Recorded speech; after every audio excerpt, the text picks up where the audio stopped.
স্কুলে বুলিং ঠেকাতে এবার কঠোর পথে হাঁটছে সিঙ্গাপুর। নতুন শৃঙ্খলা বিধি অনুযায়ী বুলিং বা সাইবার বুলিং এ দোষী প্রমাণিত ছেলে শিক্ষার্থীদের বেত্রাঘাতের শাস্তি দেয়া যাবে। বিষয়টি নিয়ে দেশটির পার্লামেন্টেও আলোচনা হয়েছে। আর এই সিদ্ধান্ত ঘিরেই শুরু হয়েছে বিশ্বজুড়ে বিতর্ক। প্রশ্ন উঠছে, শারীরিক শাস্তি কি সত্যিই বুলিং থামাতে পারে? সিঙ্গাপুরের শিক্ষা মন্ত্রণালয় জানিয়েছে, নতুন নিয়ম অনুযায়ী উচ্চ প্রাথমিক স্তরের 9 থেকে 12 বছর বয়সী এবং তার চেয়ে বড় ছেলে শিক্ষার্থীদের ক্ষেত্রে 1 থেকে 3 বার পর্যন্ত বেত্রাঘাত করা যেতে পারে। তবে এটি হবে শেষ অবলম্বন। শিক্ষামন্ত্রী ডেসমন্ড লি বলেছেন, অন্য সব ব্যবস্থা ব্যর্থ হলে তবেই এই শাস্তি প্রয়োগ করা হবে। বেত্রাঘাতের অনুমোদন দিতে হবে স্কুলের প্রধান শিক্ষককে এবং তা কার্যকর করতে পারবেন শুধু অনুমোদিত শিক্ষকরা। শুধু শাস্তিই নয়, শিক্ষার্থীদের মানসিক অবস্থা ও ভবিষ্যৎ আচরণও বিবেচনায় রাখা হবে বলে জানিয়েছে কর্তৃপক্ষ।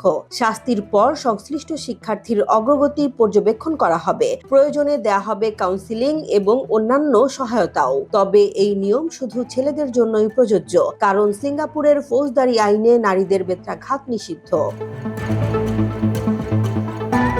অন্যদিকে ছাত্রীদের ক্ষেত্রে থাকবে বিকল্প শাস্তি, যেমন আটক রাখা, সাময়িক বহিষ্কার, আচরণগত গ্রেড কমিয়ে দেয়া কিংবা স্কুল ভিত্তিক অন্যান্য ব্যবস্থা। সিঙ্গাপুর সরকার বলছে, সাম্প্রতিক বছরগুলোতে কয়েকটি আলোচিত বুলিং এর ঘটনার পর শিক্ষার্থীদের নিরাপত্তা নিশ্চিত করতেই এই কঠোর নীতি নেওয়া হয়েছে। তবে এই সিদ্ধান্তে তীব্র আপত্তি জানিয়েছে মানবাধিকার সংগঠনগুলো। অ্যামনেস্টি ইন্টারন্যাশনাল বলছে, শারীরিক শাস্তি শিশুদের জন্য নিষ্ঠুর ও অপমানজনক। তাদের দাবি, বেত্রাঘাত বুলিং প্রতিরোধে কার্যকর এমন কোনো বৈজ্ঞানিক প্রমাণ নেই। বিশ্ব স্বাস্থ্য সংস্থাও গত বছরের এক প্রতিবেদনে জানিয়েছে, শিশুদের শারীরিক শাস্তি দীর্ঘদিনের মানসিক ও সামাজিক ক্ষতির ঝুঁকি তৈরি করে। সিঙ্গাপুরে বেত্রাঘাতের ইতিহাসও বেশ পুরনো। ব্রিটিশ ঔপনিবেশিক আমল থেকে দেশটিতে এই শাস্তির প্রচলন রয়েছে। যদিও যুক্তরাজ্য ও অস্ট্রেলিয়া সহ অনেক দেশ বহু আগেই স্কুলে শারীরিক শাস্তি বন্ধ করেছে, কিন্তু সিঙ্গাপুর এখনো মনে করে গুরুতর অসদাচরণ ঠেকাতে কঠোর শাস্তি কার্যকর ভূমিকা রাখে।